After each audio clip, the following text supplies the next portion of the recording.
The world of archaeology is constantly evolving. There are so many discoveries being made every single year. Sometimes these discoveries shed new light on different historical periods, and other times they just confirm stories we've heard for years. Today we will be taking a look at one such discovery. There are plenty of artifacts that have been discovered over the years which prove the accounts given in the Bible to be true. One of these artifacts has been hiding in plain sight, and it was recently rediscovered. It's been hiding in a museum all this time, and nobody noticed. Welcome back, everyone. It's me. And today we're going to talk about the House of David Inscription. Be sure to watch until the end of the video, because there are some amazing facts that you probably didn't know. And don't forget to subscribe for more videos. Now let's begin.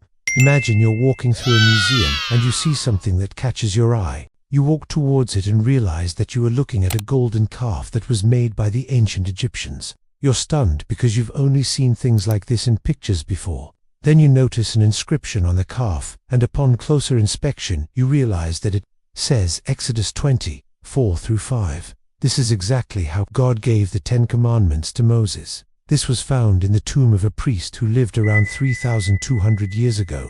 It's known as the golden calf from the House of Life. It's strange to think that someone would put this right here, but it makes sense when you consider the fact that this particular priest was responsible for teaching the younger priests about the old ways. He would have taught them about the Exodus story, and would have wanted them to remember this event in history. In 2017, a sarcophagus was found in the Egyptian desert that contained the body of a priest. In front of his face was an inscription which read Psalm 137. If you're familiar with this psalm, you probably know it as the Lament over Jerusalem. In it, the author is crying out to God for deliverance. It reads, "How I wept over you, O Jerusalem, weeping all night long. On you I have posted guards, and I am my tears. I have treasured up your tears on my cheeks." It's as hard to imagine how someone could actually cry for the destruction of their city for an extended period of time without losing their mind. But this is just another piece of evidence that proves the accounts in the Bible are true. This brings us to our final artifact. We have already covered the Tel Dan Stele in a previous video, so I won't go over all the details again. But basically this artifact contains the name of King David and confirms that he was a real historical figure. In 2019, a new discovery was made. This discovery confirmed everything the world had ever doubted regarding the existence of the House of David. This is known as the House of David Inscription, and it's really interesting. Let me explain why.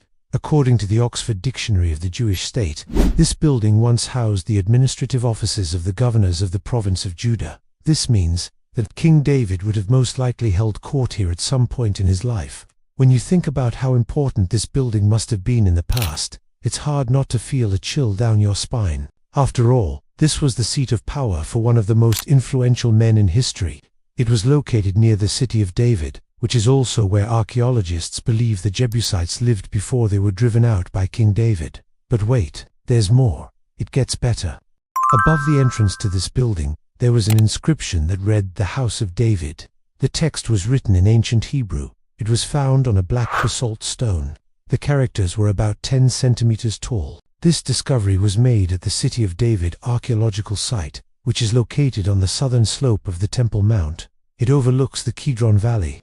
This was quite the shocking find, because no one expected to discover an inscription like this. But that's not all. This is where things get really interesting. This isn't the only thing that they found. They also found a number of other artifacts, which suggested that the Kingdom of David actually did exist. These included coins bearing the imprint of King David's seal, as well as fragments of pottery that bore the same stamp. Other discoveries have included broken pieces of papyrus that contain royal decrees issued by kings from the line of David. To say that these findings are nothing short of astounding would be a huge understatement. Every single thing that they found fit perfectly with what the Bible said about the Kingdom of David.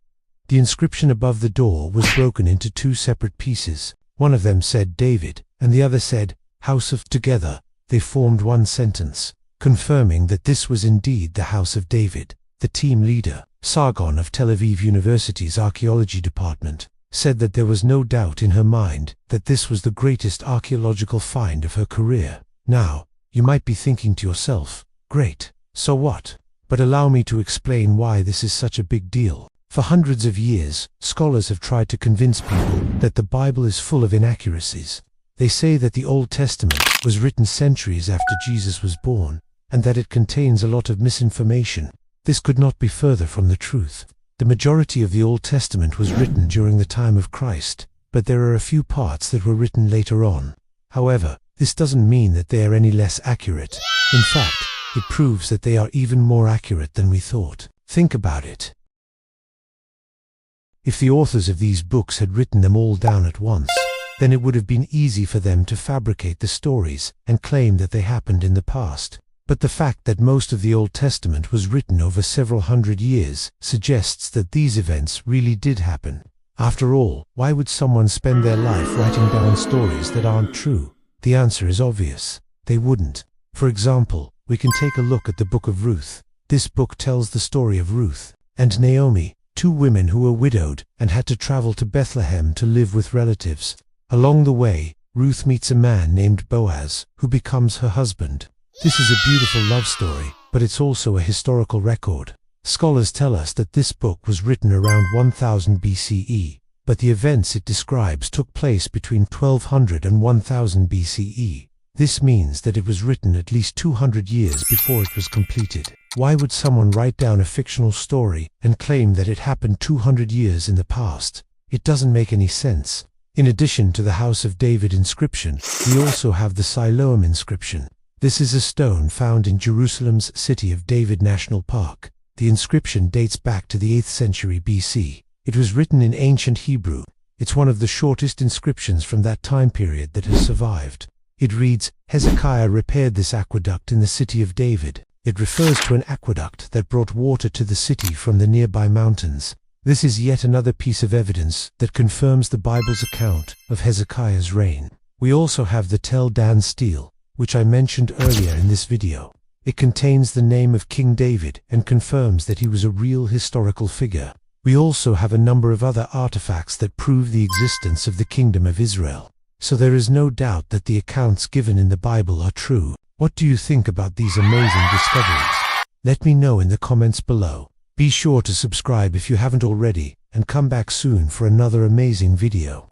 Until then, have a great day. Bye.